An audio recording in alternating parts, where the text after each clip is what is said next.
नमस्कार दोस्तों, मैं हूं दीपक बेंस। मेरे इस YouTube चैनल पर आपका स्वागत है। मैं 1969 से इलेक्ट्रॉनिक्स का विद्यार्थी हूं और मेरी रुचि मुख्यतः ऑडियो एम्पलीफायर, मेजरिंग इंस्ट्रूमेंट और अन्य कई तरह के इलेक्ट्रॉनिक गैजेट डिज़ाइन करने में रही है। इस चैनल पर मैं आपसे इन्हीं विषयों पर हिंदी में बातें किया करूँगा। यह चैनल उन लोगों के लिए सहायक होगा जो कुछ अच्छा और नया करना चाहते हैं। बीते कई सालों में मैंने ऑडियो एम्पलीफायर्स को नए ढंग से डिज़ाइन करने में काफ़ी काम किया है। एक नए प्रकार के सर्किट पर बने कोलकाता वाले पंकज नामक ब्रांड के अधिकतर एम्पलीफायर्स को आपने शायद देखा होगा। चूँकि इनका सर्किट दूसरे पॉपुलर ब्रांड से अलग है, इसलिए इनका फ्रिक्वेंसी रेस्पॉन्स भी उन सबसे बेहतर है। इसका प्रमाण भी आप आगे आने वाली वीडियोज़ में देखेंगे। ऑडियो एम्पलीफायर का विषय काफ़ी विस्तृत और गहन है और कुछ नया व अलग करने के लिए बहुत अनुभव चाहिए। आशा है मेरा 50 वर्षों से अधिक का अनुभव आपके लिए उपयोगी सिद्ध होगा। तो आइए शुरू करते हैं। तो पहले माइक्रोफोन्स के बारे में। वैसे तो लगभग 11 प्रकार की तकनीक पर माइक्रोफोन बन चुके हैं। उनमें से 3 ही तरह के अधिक प्रचलन में हैं। सबसे अधिक डायनेमिक, फिर कंडेंसर और फिर रिबन टाइप। यहाँ पर अभी डायनेमिक की बात करेंगे। इनका इम्पीडेंस 200 से 1200 ओम के बीच होता है, यानी क्रमशः कम सेंसिटिव से अधिक सेंसिटिव, यानी नज़दीक से और दूर से बोलने के लिए। इनमें भी 2 तरह के हैं, अनबैलेंस्ड और बैलेंस्ड टाइप। सामान्यतः अनबैलेंस्ड ही अधिक प्रयोग होते हैं, किंतु इनमें माइक केबल लंबी होने से अधिक इलेक्ट्रोमैग्नेटिक इंटरफेरेंस यानी नॉइस अधिक होती है। प्रोफेशनल और स्टूडियो रिकॉर्डिंग में नॉइस को ख़त्म करने के लिए सभी उपकरण बैलेंस्ड इनपुट वाले ही प्रयोग करते हैं। अब इन दोनों को थोड़ा और समझते हैं। अनबैलेंस्ड टाइप में सिंगल कोर शील्डेड वायर होती है, जिसमें ऑडियो सिग्नल के साथ साथ नॉइस भी शामिल हो जाती है, जो एम्पलीफाई होकर सुनाई देती है। देखें चित्र।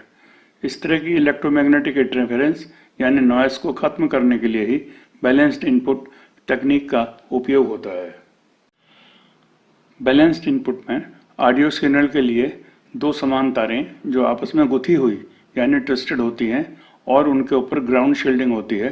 तारें गुथी होने के कारण वे अपने बीच लूप एरिया को यथासंभव छोटा बना देती हैं, जिससे नॉइस अगर शामिल होती भी है तो दोनों तारों में समान फेस में शामिल हो, विपरीत फेस में नहीं। जबकि ऑडियो सिग्नल दोनों तारों में एक दूसरे के विपरीत फेस यानी एंटी फेस में होते हैं। देखें चित्र। और चूंकि बैलेंस्ड एम्पलीफायर दोनों सिग्नल लाइन में अंतर या भिन्नता को ही एम्पलीफाई करता है, तो दोनों तारों का सिग्नल जो एक दूसरे से उल्टा यानी एंटी फेस है वह तो एम्पलीफाई हो जाता है, और नॉइस जो दोनों तारों में समान फेस में है रिजेक्ट हो जाती है और एम्पलीफाई नहीं होती, और इस तरह हमें नॉइसलेस सिग्नल मिल जाता है। प्रायः अनबैलेंस्ड के लिए TRS फोन कनेक्टर और बैलेंस्ड के लिए XLR कनेक्टर प्रयोग करते हैं। और अब पहले अनबैलेंस्ड माइक के लिए प्री एम्पलीफायर सर्किट के बारे में। यह सबसे अधिक इस्तेमाल में आने वाला माइक प्री एम्पलीफायर का सिंगल ट्रांजिस्टर का सर्किट है, जो कि कुछ बदलाव के साथ 8 वोल्ट से 20 वोल्ट तक की सप्लाई तक काम कर सकता है। बहुत लोगों ने इसका इस्तेमाल किया है। मैंने भी कुछ सावधानियों के साथ इसे बनाया है, मगर यह सर्किट पूरी तरह से संतुष्ट नहीं करता है। सप्लाई वोल्टेज को स्थिर और आउटपुट लोड को कम से कम रखने से यह सर्किट कुछ ठीक काम करता है। सभी ने इस ट्रांजिस्टर की बेस से एमीटर के बीच में एक कंडेंसर लगाया है। कुछ ने इसकी वैल्यू 68 pf तो कुछ ने 330 pf रखी है, लेकिन ये कंडेंसर हाई फ्रिक्वेंसी पर कोई प्रभाव नहीं डालता है। मैंने ये कंडेंसर बेस से कलेक्टर के बीच में लगाया है, जिससे 20 किलो साइकिल से ऊपर की हाई फ्रिक्वेंसी पर कुछ रोक लग सके। अलग अलग वोल्टेज के हिसाब से R1, R2 और C1 की वैल्यू अलग अलग हैं। सभी वोल्टेज पर मैंने इसका गेन स्थिर रखा है, बिना लोड के, यानी कम। जब वॉल्यूम 0 होता है तो 42 और वॉल्यूम अगर पूरा खोलेगा तो 37। सभी वोल्टेज पे गेन सेम रखा है। 8 वोल्ट से 20 वोल्ट तक की सप्लाई के लिए C1, R1, R2 की वैल्यूज़ अलग अलग हैं। 8 वोल्ट के लिए C1 180 pf, R1 100 के और R2 33 ओम। गेन मिनिमम वॉल्यूम पे 42, फुल वॉल्यूम पे 37। और इस सर्किट की ज़्यादा इनपुट देने से मैक्सिमम आउटपुट इसके आरएमएस में बिना किसी डिस्टॉर्शन के 1.5 वोल्ट। 12 वोल्ट के लिए 150 पीएफ, 120 के और 47 ओम। आउटपुट वोल्टेज की मैक्सिमम 2.6 वोल्ट। 15 वोल्ट सप्लाई के लिए 120 पीएफ, 150 के और 56 ohm. Maximum output 3 volt. 20 volt के लिए 82 पीएफ, 220 के और 56 ओम। Maximum output 5 volt. ये रेजिस्टेंस मैंने इस प्रकार से लिखी हैं ताकि इनमें से किसी वोल्टेज पे इनमें से किसी भी सप्लाई वोल्टेज पर इसका गेन इतना ही रहे। कम वोल्टेज पे अधिक गेन ज़्यादा हानिकारक है, क्योंकि उससे ज़्यादा इनपुट से सिग्नल में क्लिपिंग होनी शुरू हो जाएगी और डिस्टॉर्शन आएगा। तो ध्यान रखें, वोल्टेज गेन इससे ज़्यादा नहीं होना चाहिए। इस सर्किट का आइडियल गेन जो है 32 डीबी है, यानी लगभग 40। और अब इस सर्किट को ब्रेडबोर्ड पे चेक करते हैं। ये ब्रेडबोर्ड पे सर्किट, इसका सप्लाई वोल्टेज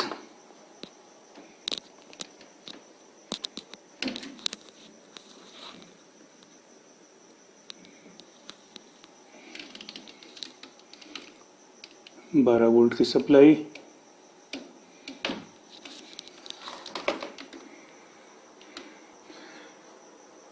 एक किलो साइकिल साइन वेव का सिग्नल है। एम्पलीट्यूड इसका 2.82 वोल्ट पीक टू पीक, यानी आरएमएस 1 वोल्ट। और इसमें ये 10 के और ये 10 ओम का डिवाइडर है, डिवाइड बाई 999। इस तो यहाँ पे 1 मिली वोल्ट का सिग्नल हो गया इसको। और 1 मिली वोल्ट सिग्नल, इसकी आउटपुट जो है 42 है गेन, यानी 42 मिली वोल्ट। और ये कम वोल्ट इस पे आपका ये आपका, और लोड बढ़ाने पे रहेगी इसकी 37 से ये 42। और ये इसकी 1 किलो साइकिल की वेव शेप। अब हम इसकी और बाकी चीज़ों को चेक करते हैं।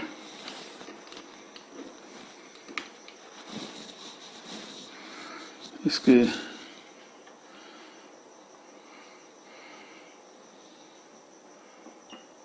ये इसकी 1 किलो साइकिल की स्क्वायर वेव।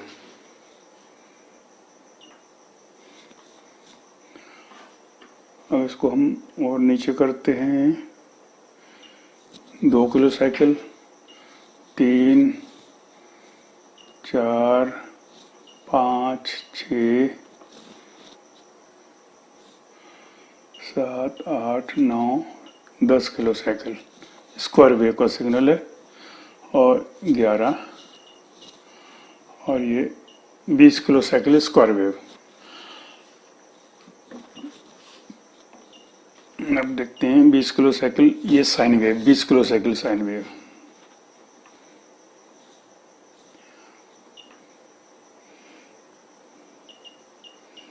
ये हम फ्रीक्वेंसी कम कर रहे हैं। इस समय 10 किलो साइकिल होगी।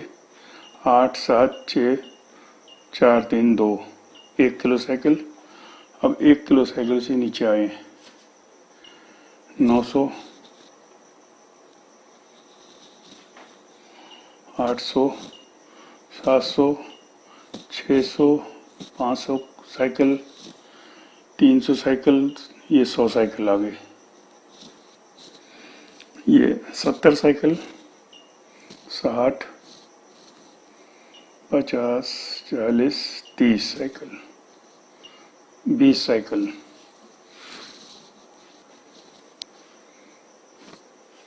और 20 साइकिल पे भी वोल्टेज गेन उतना ही है।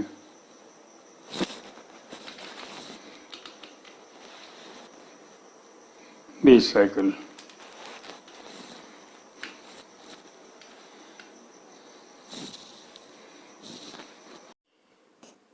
तो दोस्तों, यह तो था सिंगल ट्रांजिस्टर पर बना माइक प्री एम्पलीफायर का सर्किट।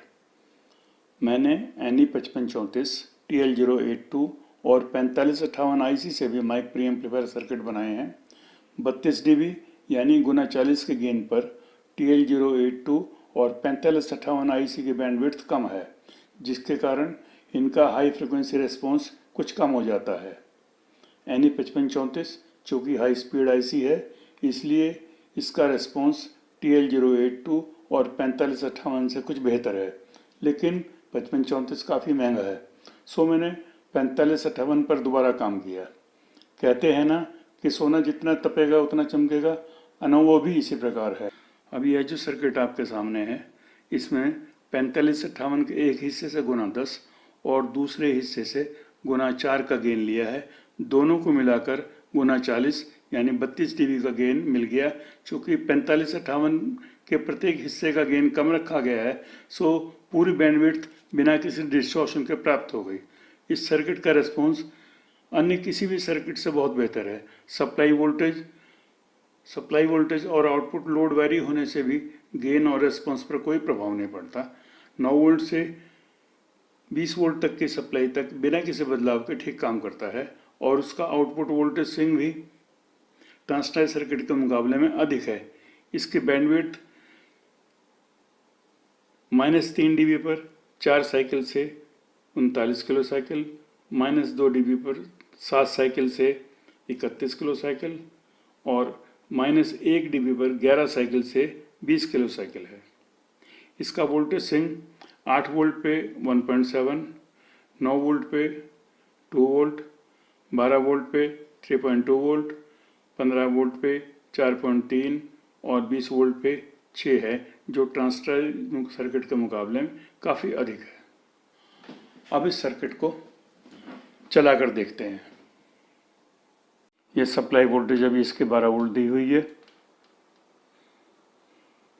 ये गेन इसका 40 मिलीवोल्ट यानी गेन 40 है।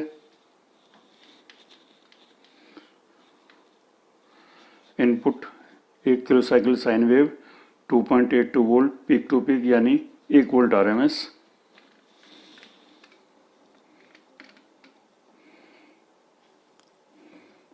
एक वोल्ट RMS में ये वोल्टेज डिवाइडर है। 999 गुना कम कर दिया गया है। 1 वोल्ट को 1 मिली वोल्ट में कन्वर्ट करके दिया गया। और ये इसका 1 किलो साइकिल पे वेव शेप। ये 1 किलो साइकिल की अब ये स्क्वायर वेव,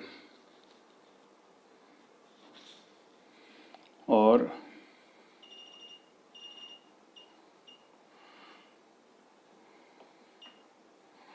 अब इसका स्क्वायर वेव देखते हैं। ये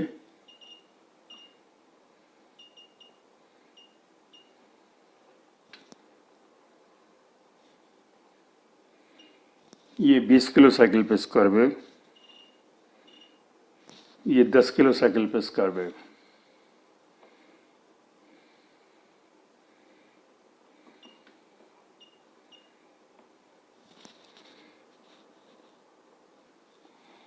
और अब देखते हैं इसका फ्रीक्वेंसी रेस्पॉन्स। ये 0 dB 1 किलो साइकिल, और अभी हम फ्रीक्वेंसी देते हैं बढ़ा इसकी।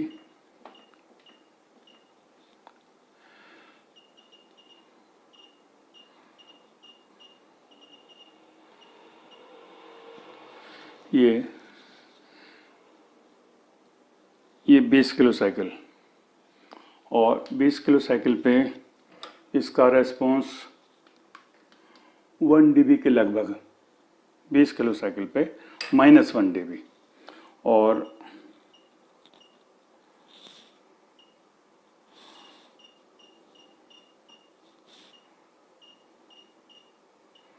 और ये है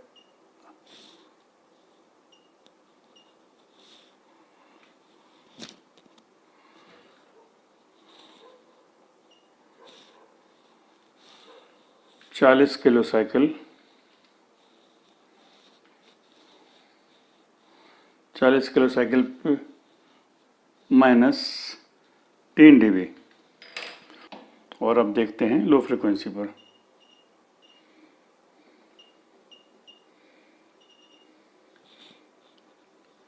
ये है इसकी 4 साइकिल पे माइनस 3 dB, 7 साइकिल पे 7 पे 2 dB के आसपास, और ये 11 साइकिल है, 10 साइकिल ये 1 dB के हैं, और ये 20 साइकिल पे। काफ़ी ब्रॉड बैंड है ये।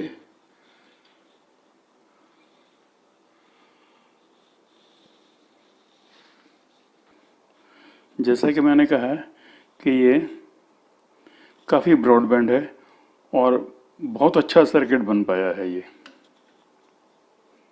अब अगला video balanced mic preamplifier के लिए डिफरेंशियल एम्पलीफायर सर्किट पर होगा।